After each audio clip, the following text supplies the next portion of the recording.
Jedna od najstarijih disciplina na olimpijskim igrama je i streličarstvo.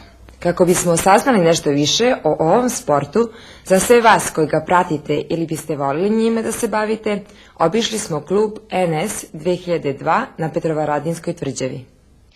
Koji sve tipovi luka i strele postoje i koji najčešće vi upotrebljavate u vašem klubu? Pa ovako, tipovi luka i strele su najčešći ovi olimpijski, pošto su to izvedeni iz bazičnog luka. Znači, prvo su išli longbow, onda tradicionalni lukovi kao što su hunski, oni ostali koji nisu imali svu ovu opremu ovde. Ovaj luk se zove recurve ili ti zakrivljeni refleksni luk ili olimpijski luk, pošto se sa njim puca na olimpijadi. Znači, olimpijska disciplina je sa ovim lukom. Izvedeno iz toga je i compound luk ili ti složeni luk, koji je izveden uglavnom za lov prvo, pa je onda posle uvršten u takmičarski deo. Znači, međunarodna organizacija FITA pokriva i jednu i drugu diviziju, znači i recurve i compound. A koliko je teško savladati, koliko je još potrebno vremena savladati tehniku? Pa mi u principu ovde imamo školicu koja traje 4 subotnje poslepodneva, znači u jednom mesecu, gde se nauče neke osnovne stvari, pucanje lukom i strelom, i to mi imamo obuku samo momentalno iz ovog modela luka, olimpijskog.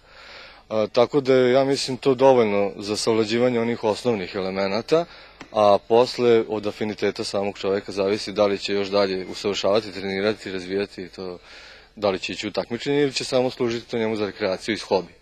Ovim sportom se bave prvo osobe od 7 do 77 godina, stvarno mogu da pucaju, takođe i muškarci i žene.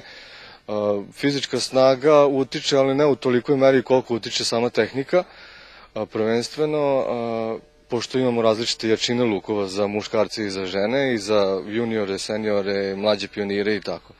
Na različitim daljinama se puca, znači za sve uzraste ima lukovi koji su prilagođeni za pucanje, na primjer, muškarca, žene, deteta i tako dalje. Psiha je jedna od najbitnijih osobina, mirnoća duha je jedna od najbitnijih osobina i ono što zahteva sport. Znači, prvenstveno to, a naravno i fizička sprema samim tim dolazi do izražaja, koja treba isto da se na određeni način treninzima priprema i usavršava. A oštro oko? Oštro oko, naravno. Koliko treba odricanja i vežbi, rada? Pa u principu treba, kao i u svakom sportu, ako bi se hteli postići neki rezultati, treba jako puno odricanja i jako puno rada i truda. Naravno, ja znam neke streličare koji su trenirali po 6 sati dnevno svaki dan. Oni naravno dolazi i do rezultata posle svega toga. A sad svako treba da nađe prema svojim afinitetima i ono kako njemu najviše odgovara. Koliko ulogu ima talenat, ako uopšte postoji? Pa ja mislim da, kao i u svakom sportu, treba imati talenat, ali i kad se ima taj talenat treba onda se nadograđuje sa radom, upornim i treninzima. Fedora i Milicu spojila je Amorova strela, a zajednička ljubav im je streličarstvo. Samo što je ta Amorova strela nas pogodila mnogo ranije. Klub je došao mnogo kasnije, naravno. Osnovan je 2002. godine. U početku to nije izgledalo ovako kako sada izgleda. Bilo je jako, jako amaterski, što bi se reklo. U ovom šancu nije postojala ni bašta ni ništa, nego bio je korov, ali smo ipak dolazili da pucamo. I posle 2 godine, evo, došli smo ovde gde jesmo sada. Koliko žena uspešno može da se bavi streličarstvom? Mislim da je u stvari streličarstvo i dobro za ženu, zato što joj produžava, kako da kažem, može da se bavi ovim sportom jako dugo. Znači, ima bakica koje pucaju i sa 70 godina. Ovo sve što ja radim je u stvari rekreativno i to baš onako rekreativno za moju dušu. Streličarstvo